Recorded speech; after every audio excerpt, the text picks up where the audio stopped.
Drugs are a scourge that drag people into a bottomless pit where the darkness of despair engulfs the lives of addicts. Requiem for a Dream, released in 2000, is a film that leaves viewers speechless, filled with scenes that are almost unbearable to watch.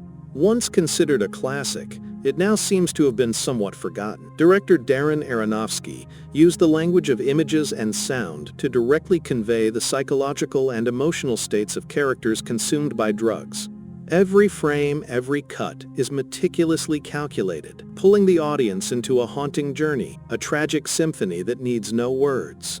The film is based on the 1979 novel by Hubert Selby Jr. and was adapted into this heartbreaking story by Aronofsky, who also wrote the screenplay. He calmly tells a devastating tale of dreams, a tale so brutal that no glimmer of hope can be found. This review will reveal key details of the film, so please come back later if you wish to experience it in full without spoilers.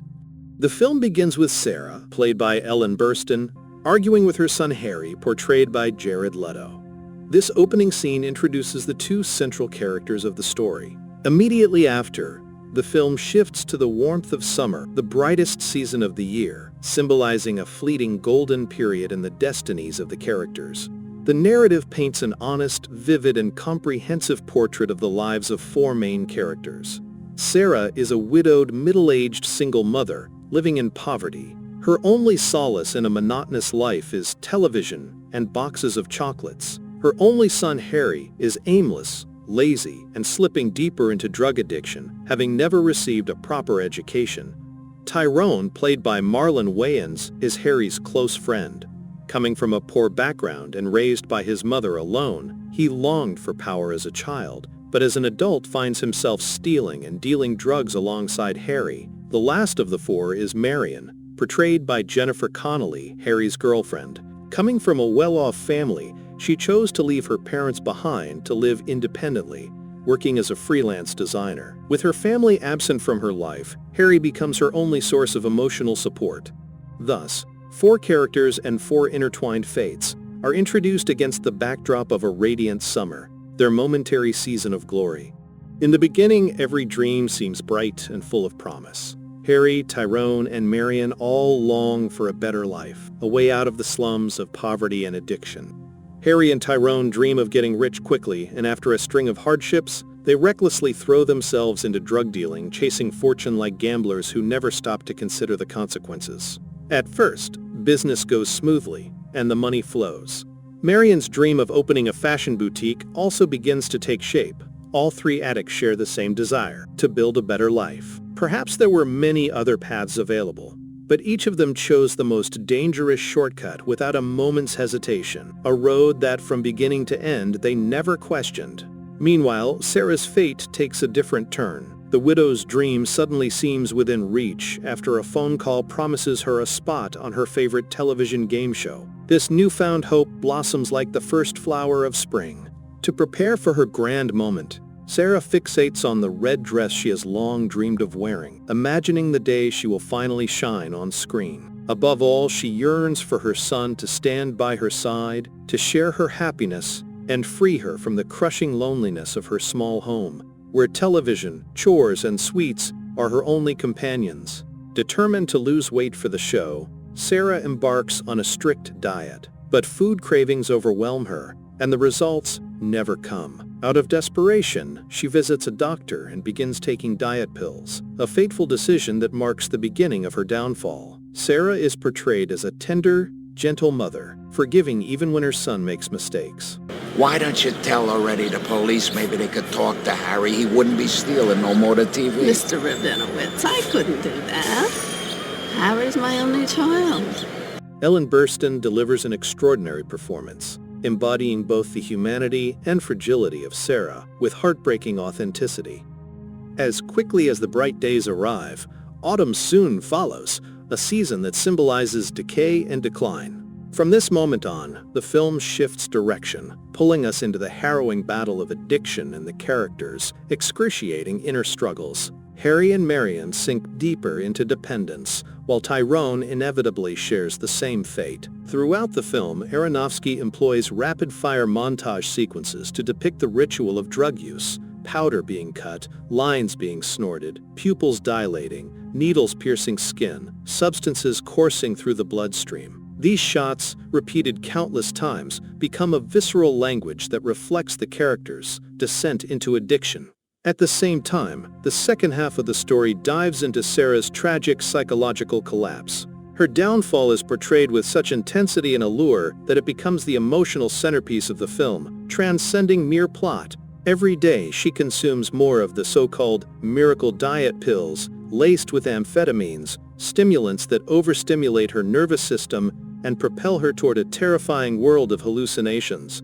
The lives and consciousness of all four characters begin to spiral out of control, each sliding into oblivion through the grip of addiction. Ellen Burstyn's performance lays bare Sarah's inner world with astonishing depth, as if she were living the role rather than playing it.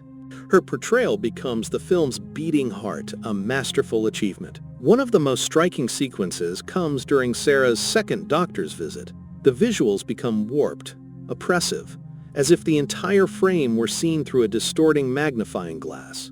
And then comes winter, not a spring of renewal, but a season of utter despair. What awaits these four is no rebirth, only endless hopelessness. From this point forward, winter is all that remains in their lives. It is only when people grow disillusioned with the present and despair for the future that they begin to long obsessively for the past, clinging to imagined memories of brighter days.